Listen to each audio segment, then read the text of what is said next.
네, 안녕하십니까. 조영민입니다. 예, 오늘 그 제2차 경기 서북부 당뇨병 아카데미 축하드립니다. 오늘 초청해 주신 고성백 이사장님 다시 한번 감사드리고요. 오늘 먼저 그 발표하신 분들이 정말 대단하신 분들이세요.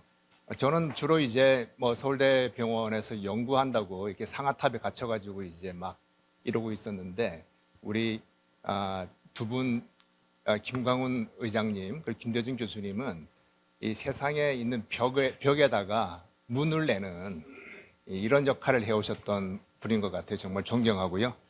정말 오늘 그 여정을 쭉 들으면서 이 췌장 장애가 인정되는 과정들이 너무 감동스럽게 다가왔습니다. 그 베타 세포 계속 이야기 나오는데 뭔지 잘 모르시죠? 이 뭐 세포가 베타적인가? 뭐 이런 생각도 하시겠다 싶은데 알파 세포가 있고 베타 세포가 있고 그렇거든요. 그래서 베타 세포가 이제 인슐린을 만들어내는 세포인데 우리 몸에서 췌장의 한 1 내지 2%가 이런 인슐린을 만들어내는 세포예요. 그래서 췌장이 한 150g에서 200g 정도 되니까 한 1g 정도 되는 그런 세포가 베타 세포인데 정말 작죠. 1g이니까. 그리고 여기 인슐린 맞으시는 분들 계실 텐데 정말 그 맞는 주사 양을 보게 되면 몇 방울밖에 안 되잖아요. 그래서 조금 그게 모자라 가지고서 이게 그 혈당 조절이 안 되는 그런 상황인데 일형 당뇨병이라고 하는 거는 이제 그 세포 1g밖에 안 되는 그 세포가 아예 없어져 버린 그런 상황이라서 큰 문제가 되고 이제 췌장 장애로 인정이 되어 있는 그런 상태다라고 보시면 되겠습니다. 저는 뭐 제목이 혈당 스파이크 제로 슬기로운 혈당 관리 기술이라서 어려운 이야기는 없으니까 그냥 재밌게 들어주시면 될 것 같습니다.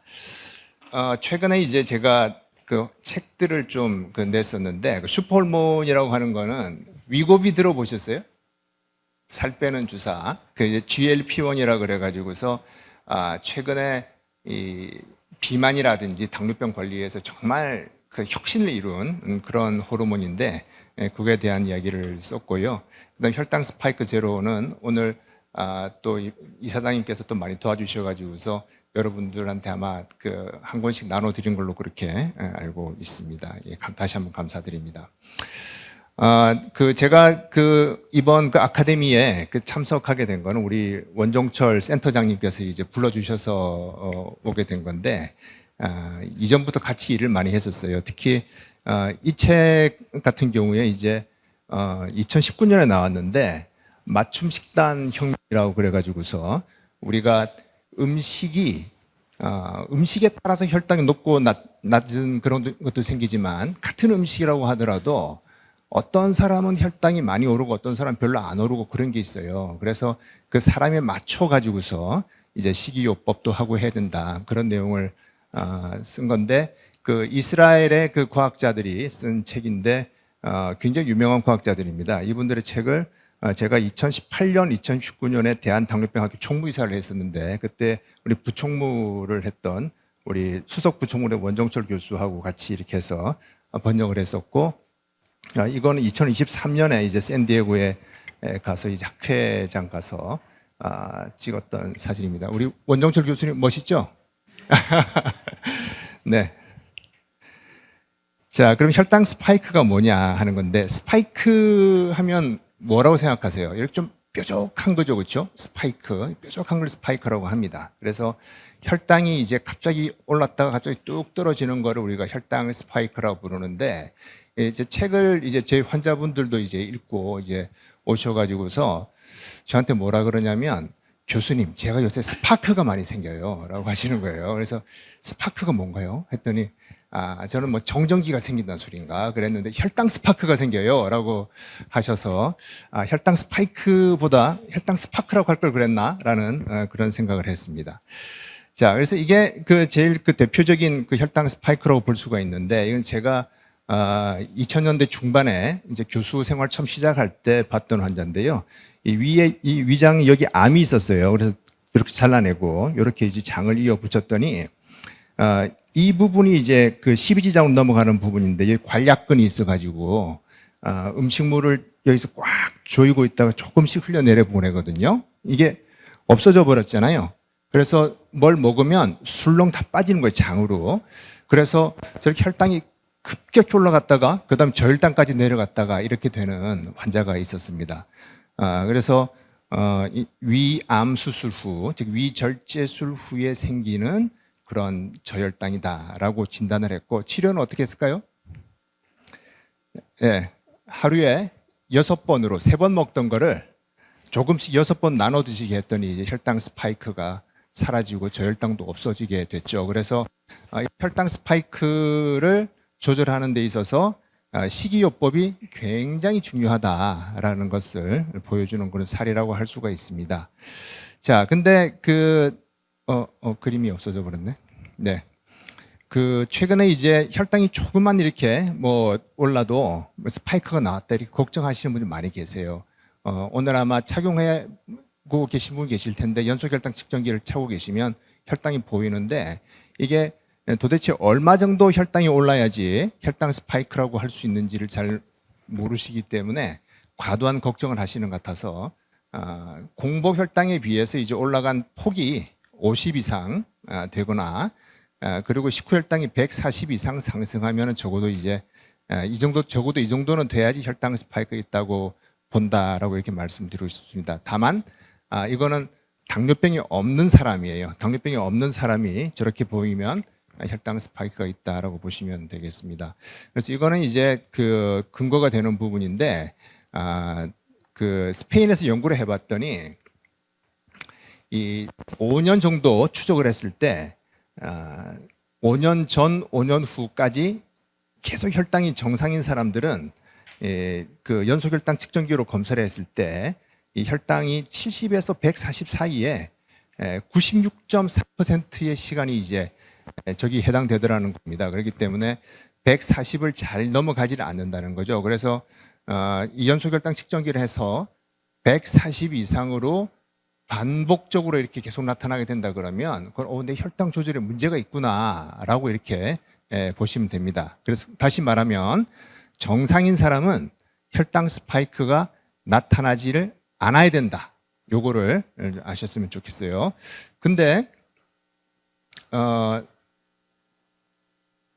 왜 이 정상인은 제가 혈당 스파이크 나타나지 않는다 그랬는데 주변에서 이걸 기계를 차고 계시면 너도 나도 막 혈당 스파이크 생겼다고 이야기를 하세요. 왜 그런가 하면 우리나라에 혈당 조절이 정상적으로 작동하지 않는 사람이 너무 많다라는 겁니다. 그래서 당뇨병 학회에서 연구를 보게 되면 이 당뇨병 같은 경우는 30세 이상 성인의 15.5%에 해당되고요. 그 다음에 당뇨병 전 단계가 있어요. 전 단계가 41.1%, 합치면 56.6%가 이제 당뇨병이거나 당뇨병 전 단계가 되는 거죠. 그러니까 완전히 정상인 사람은 한 45% 정도 된다라는 것을 알 수가 있습니다. 우리나라에 이 혈당 조절에 문제가 있는 사람이 굉장히 많기 때문에 이런 일들이 생기고 있다는 거고요. 여기 일형 당뇨병 환자분들도 많이 나와 계실 텐데 혈당 스파이크 식후 혈당이 뭐 160이 돼가지고서 혈당 스파이크 걱정한다 이런 거 들으시면 아마 일형 당뇨병 환자분들은 웃으실 거예요.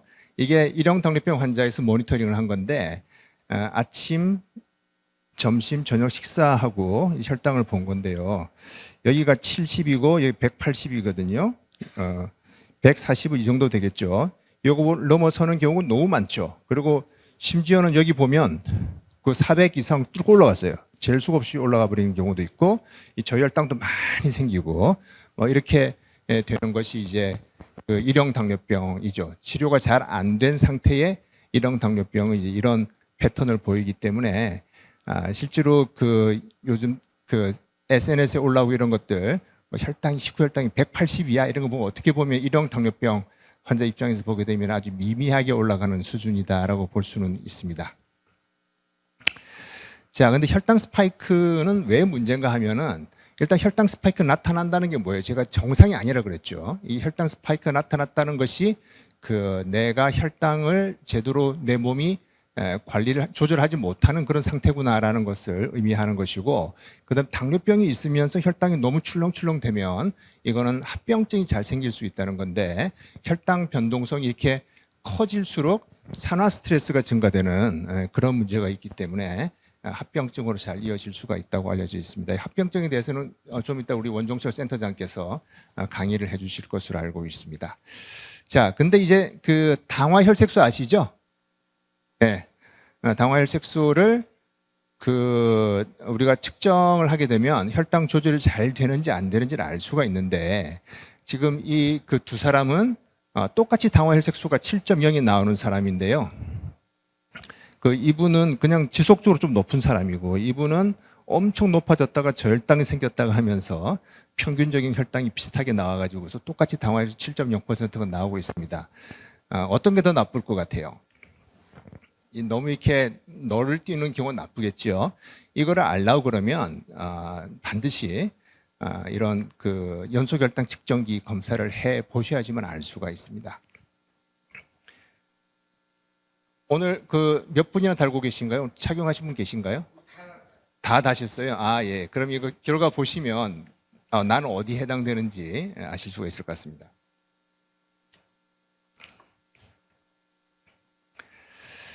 그 다음에 이제 이게 그 식이요법을 하는 건 너무 복잡해가지고 저하고 원종철 교수하고 이제 강북 삼성병원 이은정 교수하고 해가지고서 이 간단한 그런 그 알고리즘을 만들어 이 그 연소혈당 측정 데이터를 해석을 하고 적용하는 것이 혈당 조절에 도움이 된다라고 하는 논문을 냈던 적이 있어요.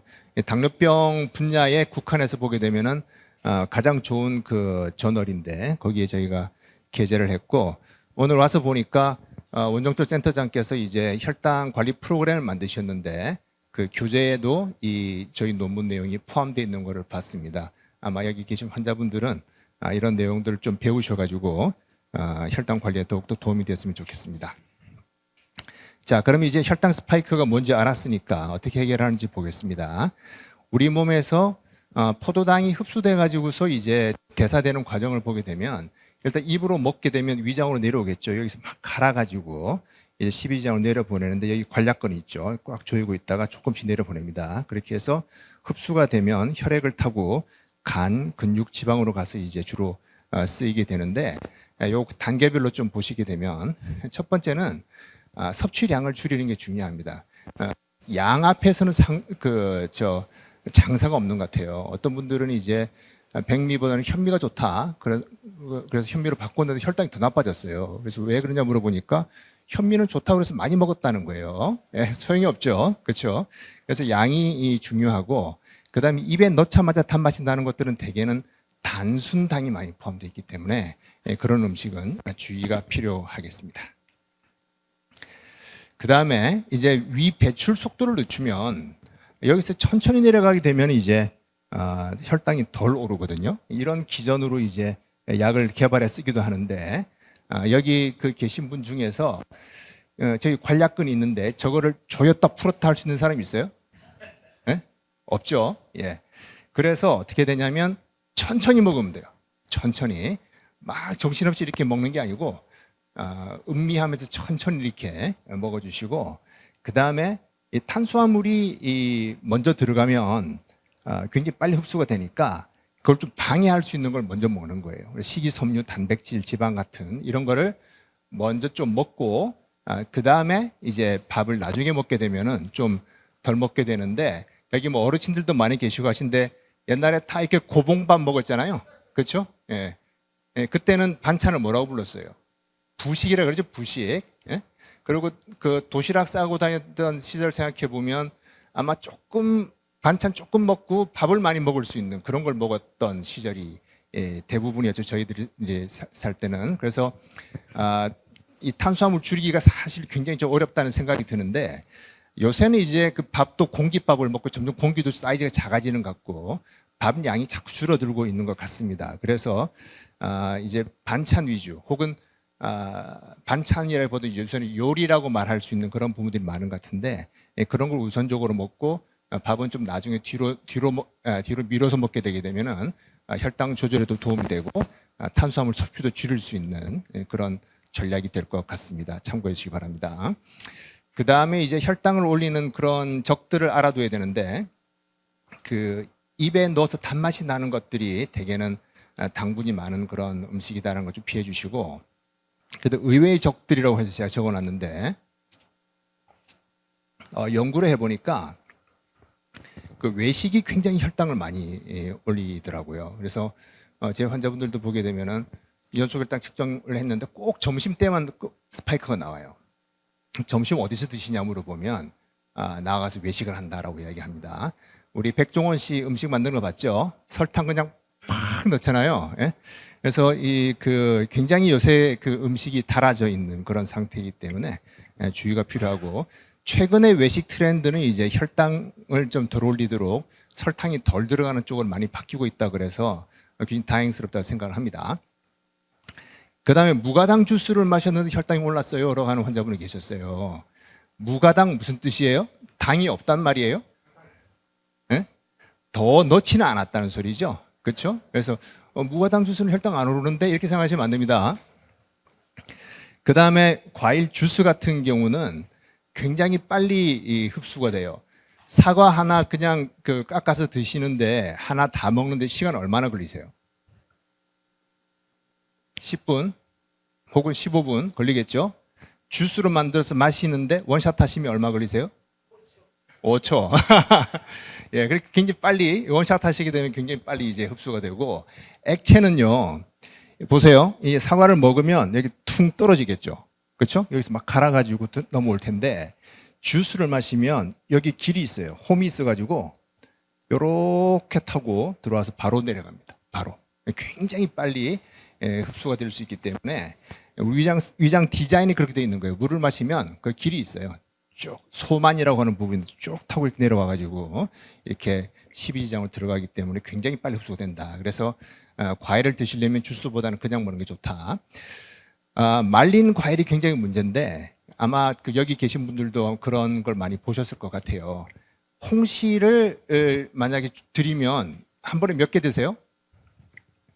홍시? 대개 하나 먹겠죠? 예? 곶감은 몇 개 드세요? 2개, 3개, 4개, 5개도 먹을 수 있죠. 자, 그러면 홍시에 있는 당분이 그대로 농축된 게 곶감이죠. 맞죠? 그러면 하나 먹고 말 거를 뭐 4개, 5개 먹었다는 이야기가 됩니다. 그러니까 혈당이 굉장히 많이 올라간다. 이렇게 보시면 되겠습니다. 그럼 주의하실 필요가 있습니다. 뭐 우유는 그냥 적어놨는데 일형 당뇨 환자분들이 많이 이야기를 하세요. 우유 먹었는데 혈당이 올라가요? 라고 하거든요. 많이 올라가지는 않는데 우유에 당분이 있어요. 유당이라고 있는데 이거는 입에 넣어서 달지는 않은데 분해가 되면은 달아집니다. 요구르트 만들어 보셨죠? 설탕 안 넣죠? 근데 어떻게 돼요? 그 다음날 새콤달콤해지죠. 그렇죠? 그게 이제 유당이 분해가 되면서 포도당이 튀어나오기 때문에 그렇습니다. 우유를 먹어도 혈당이 올라갈 수는 있다. 그렇게 아시면 되겠습니다. 자, 그 다음에 일단 먹은 게 이 혈액으로 진입을 했어요. 예? 이걸 그럼 빨리 쓰면 되겠는데 쓰는 데가 3군데죠. 간, 근육, 지방. 나는 간을 열심히 움직일 수 있다. 아무나 계시죠? 지방을 움직일 수 있다. 없죠. 근육은 움직일 수가 있죠. 그래서 우리가 운동을 해주면 일단 혈당을 낮출 수가 있습니다. 그래서 그 부분을 좀 잘 아시면 좋겠고, 제 외래에 오셔가지고도 환자분들이 유산소 운동이 좋습니까? 근력 운동이 좋습니까? 필라테스가 좋습니까? 테니스가 좋습니까? 막 물어보시거든요. 그럼 제가 항상 드리는 말씀이 있어요. 일단 시작하시라고. 예? 뭘 할지 몰라 고민하시다가 안 하시는데 일단 운동은 하고 보자라고 하는 거고, 그 다음에 이틀 연속으로 쉬면 안 좋아요. 일단은 원래는 이제 이론적으로는 이틀 연속 쉬게 되면 운동에 혈당에 미치는 영향이 사라지기 때문에 그렇다고 돼 있는데 습관에도 나쁜 것 같아요. 이틀 연속으로 쉬게 되면은 운동을 그만두게 되는 경우가 많이 있는 것 같아요. 그래서 내가 운동을 일단 시작을 하면 이틀 연속으로는 거르지 않겠다. 뭐 이런 생각들을 가지시면 좋겠습니다. 나머지는 참고하시면 될 것 같고요. 그 다음에 이제 스트레스라든지 불면증이라든지 뭐 이런 부분들도 혈당을 올릴 수 있기 때문에 뭐 이런 것도 잘 관리를 하셔야지 되겠습니다. 자, 음식과 혈당 좀 보겠습니다. 제가 아까 과일 이야기하고 했었는데 당류 섭취의 기준이 우리나라에서 나와 있어요. 2020년도 한국인 영양소 섭취 기준을 보게 되면 결론만 말씀드리면 맨 밑에 있는데 설탕으로는 한 50g 정도까지 하루에 먹도록 되어 있습니다. 굉장히 많은 것 같죠? 50g. 그렇죠? 자, 이거 콜라 약간 큰 거예요. 355cc짜리. 여기 설탕이 39g. 네? 하루 50g 먹으라고 그랬는데 39g 들어있으니까 거의 80%에 해당되는 거죠. 그렇죠? 이거 한 캔 다 마시면 그냥 끝난 거죠. 3g짜리 각설탕으로 치면 13개가 녹아 들어가 있는 거라고 볼 수 있습니다. 그래서 이런 음료수 같은 거를 굉장히 주의하셔야 된다 하는 거고, 약간 달달한 빵들 있죠. 이거 우리나라에 조사한 거 보면 하나에 23g의 설탕이 들어있어요. 예? 그래서 2개 먹으면 거의 50g 다 들어가 버리게 되는 거죠. 그렇기 때문에 우리가 이렇게 설탕 섭취의 위험에 노출이 돼 있다 하는 사실을 아시면 좋을 것 같습니다. 자, 그럼 이제 어떻게 먹고 살아야 되냐라는 질문을 제가 많이 듣는데, 재료를 알 수 있는 음식, 그리고 컬러풀한 식탁, 3 화이트 줄이기, 복팔분 노야식에 대해서 말씀을 드리고 제 강의를 마치도록 하겠습니다. 자, 일단 재료를 알 수 있는 음식을 먹자라고 하는 건 뭐냐면, 이 재료를 딱 봐서 모르겠다는 그 음식을 보게 되면은 대개는 가공식품이고 요새 말하는 초가공식품인 경우가 많이 있어요. 이거 영양소도 많이 파괴돼 있고 식품 첨가물이 또 굉장히 많이 들어가는 그런 부분들이 있습니다. 그래서 재료를 알 수 있는 음식이라는 건 뭐냐면 신선한 음식이다, 영양소가 살아있는 음식이다, 그리고 식품 첨가물이 적은 음식이다, 그렇게 알 수가 있죠. 그래서 그 음식을 드실 때 가급적 내가 적 봐서 재료를 알 수 있는 음식을 먹자라고 하는 첫 번째고요. 두 번째는 컬러풀한 식탁을 만들자는 건데, 미국 심장학회에서도 뭐 채소라든지 과일 같은 경우에 다양한 컬러를 먹으라라고 이렇게 이야기를 하고 있어요. 그래서 꼭 그 채소 과일뿐만 아니라 일반적인 음식 같은 경우도요. 이거 인터넷에서 건강한 식단을 검색해 보면 전부 다 컬러풀하죠. 그렇죠? 노란색, 녹색, 붉은색 다 있죠. 이게 그 한 식단에 섞여 있으면 영양소가 골고루 들어온다. 예? 다양한 그런 재료들이 들어있다. 이거를 의미를 하는 거고, 본능적으로 보더라도요, 이런 걸 보면 더 맛있게 느껴집니다. 색깔이 한 색깔로만 되어 있는 것보다. 그래서 우리가 다양한 색깔을 섭취하는 게 좋겠다는 거고요. 이거는 이제 일본의 카이세키 요리라고 하는 건데, 그 일본 사람들이 이런 그 코스 요리를 내놓을 때 이 한 그릇마다 이 노란색, 그리고 녹색, 붉은색이 다 들어가도록 그렇게 만들어요. 그래서 만약에 녹색이 없으면 막 이런 것도 막 갖다 놓고 합니다. 이거 먹는 건 아니죠. 예? 정 안 되면 그릇 색깔을 바꾸기도 하고, 그렇게 해서 이 세 가지 색깔은 반드시 들어가도록 이렇게 하고 있는 것을 볼 수가 있어서, 이것도 이제 오랫동안 살아오면서 쌓인 지혜이겠죠. 골고루 먹는 것이 건강에 좋다. 자, 어느 쪽이 맛있어 보이세요? 이사장님 어느 쪽 드시겠습니까? 오른쪽 드시겠죠? 예. 그래서 이게 우리가 본능적으로 탁 봐서 아는 거예요. 이게 다양한 색깔이 들어있으면 좋다라고 하는 거고, 그래서 식사하실 때 색깔이 너무 한 가지밖에 없다, 그럼 다른 색깔을 좀 추가해 볼 수 있도록 그렇게 신경을 쓰시면 좋겠습니다. 건강이 좋을 것 같으시죠? 그렇죠? 요건 어때요? 맛있겠죠? 예. 네, 이거가 애기들을 속이는 거예요. 만약에 빨간색 구슬만 있어봐요, 맛있겠어요? 파란색만 있던 맛없게 느껴질 텐데, 다양하게 되어 있으면 애들이 이거 정말 좋은 거구나, 많이 먹어야 되겠다라고 생각을 하게 되는 겁니다. 근데 왜 먹으면 안 되죠? 재료를 알 수가 없죠. 그렇죠? 그래서 재료를 알 수 있는 음식을 다양한 색깔로 드시면 좋겠습니다. 네, 그 다음에 이제 3 화이트 줄이기인데 300이라고 불러요. 300. 설탕, 소금, 백미를 줄이는 것은 굉장히 중요하겠다라고 생각하고요. 설명 안 드려도 되겠죠.